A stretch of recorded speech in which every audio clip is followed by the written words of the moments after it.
Today, we are getting medieval to pinpoint our precise personal brand, the feudal way.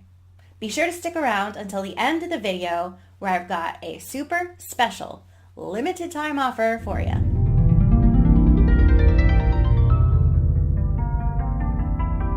Hi, my name's Jessie, and on this channel, I empower my fellow offbeat creatives, just like you, to do the dig deep soul work that gets you to your big life goals. In order to pinpoint that precise personal brand, we're getting medieval and designing our own coat of arms. A little bit of history. The coat of arms, or the world of heraldry, was born when heralds had to enter the battlefield to identify their dead, and they used the coat of arms. Now, in this exercise, we're not interested in identifying any dead. We're interested in the period of the 17th to the 19th centuries, which was considered the decadence, because it focused more on the embellishments of the coat of arms rather than its origins. And when you say decadence and embellishments, I'm there. And now, what makes up a coat of arms? The crest of the coat of arms originated when knights would actually put things on top of their helmets when they entered a tournament, like this guy. But eventually it became commonplace to use fancier things that you probably couldn't affix to a helmet, even though that guy seemed kind of ridiculous. The helmet, helm, or crown started with war and knights and signified your rank or social status. The mantlings are a drapery tied to the knight's helmet, draped over the shield that would protect them from the elements. They're typically a two-sided cloth, and you can choose whatever colors you want. You'll see them sometimes be fur, and this further signified the status and the standing of the knight. The shield is the focal point of the coat of arms and can be created in any number of shapes. It would contain symbols, patterns, colors that would better represent the wearer. The supporters or attenders are considered to be either dexter, right, or sinister, left, and they can be figures of either human, animal, mythical creature, or even inanimate objects, and they are considered to be holding up the shield. The compartment is a design placed under the shield that consists of landscaping where the supporters stand. The motto is meant to be a phrase that formally summarizes that individual's motivation or intention.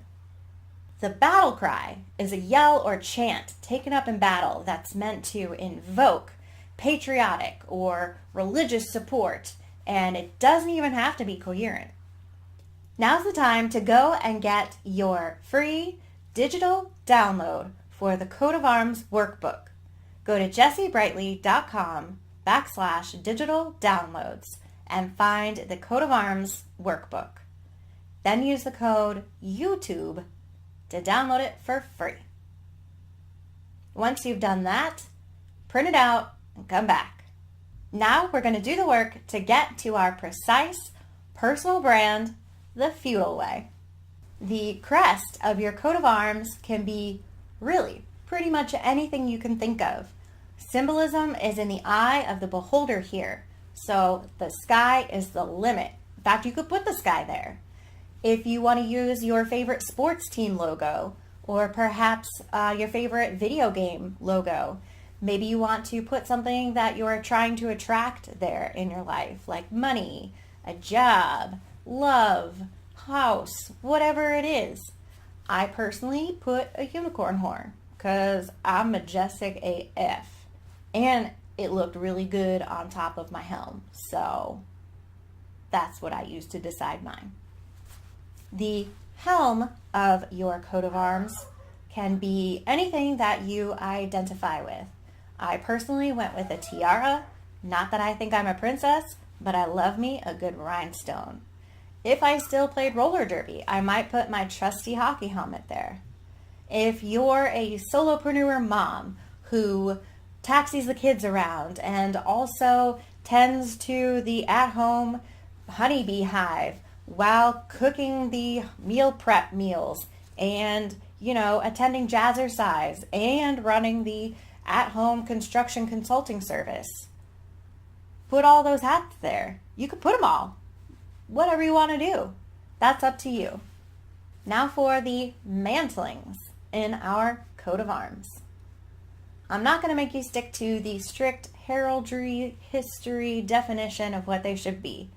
I think these should be creative and up to you. So, if you make upcycled bow ties as part of your business, represent those there. If you have a favorite pair of jeans or a favorite denim jacket with a bunch of enamel pins, super cool, put that there. I personally wear the same thing every day, if you haven't noticed in my videos, so I put the dress that I wear every single day from Amazon on there, and the flip-flops that I will keep buying until the day I die probably. And that just represents my decision to avoid decision fatigue. Put what you think represents you there. Now for the focal point. The shield here is going to be where you put everything you want. You can make it any shape you'd like, such as a diamond, a circle, a square, even the shape of Bigfoot. The sky's the limit. Do what you want. Dream big. And you can chock it full of any number of symbols, patterns, colors, whatever you think best represents you. And you don't have to be shy, and you don't have to limit yourself. Here are some of my shield components.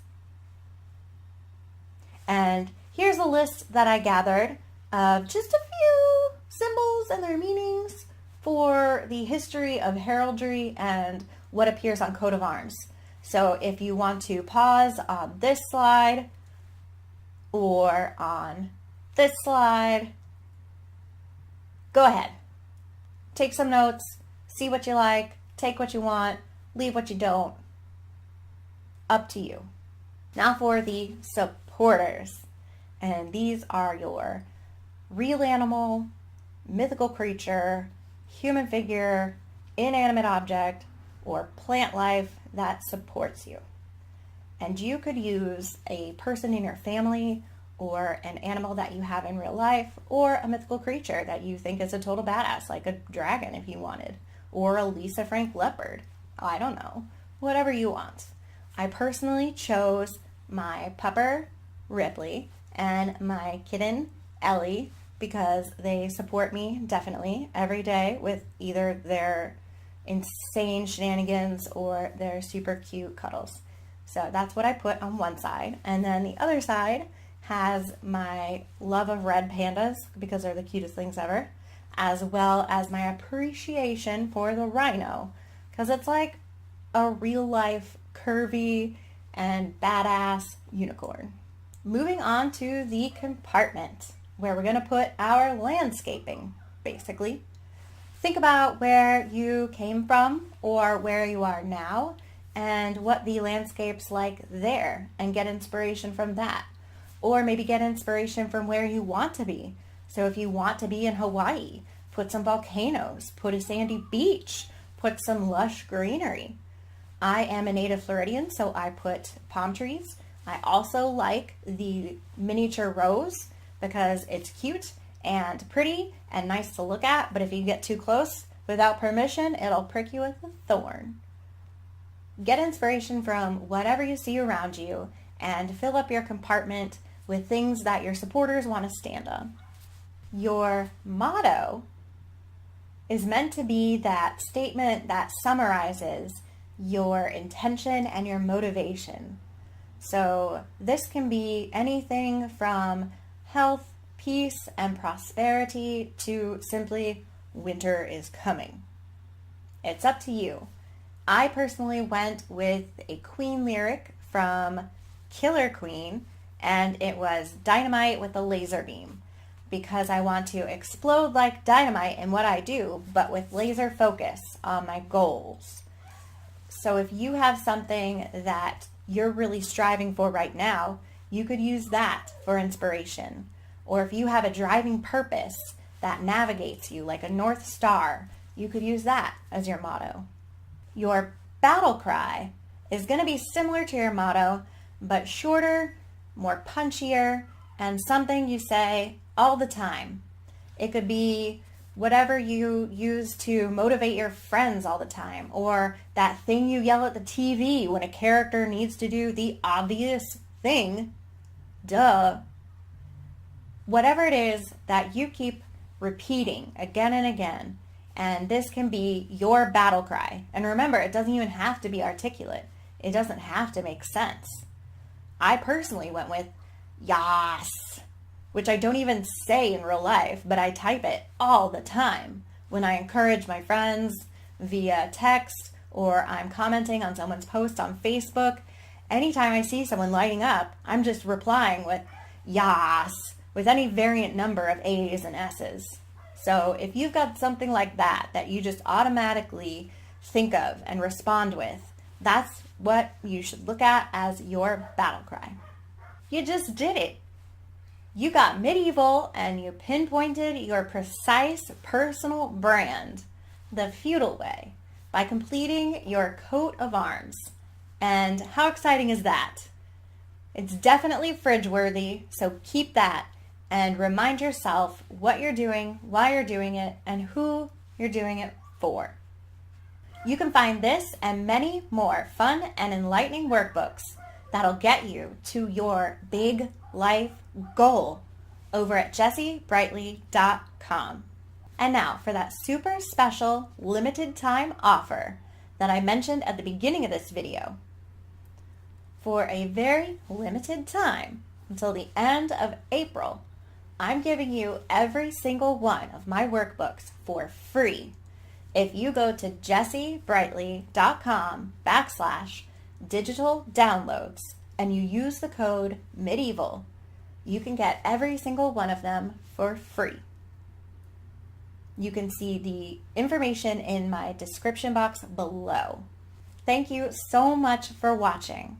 Be sure to give this video a like if you liked it, comment if you've got a question, and definitely subscribe and click that little alarm button so you know when I'm dropping fresh content every week. I hope you have a fantastic week, and cheers to creating.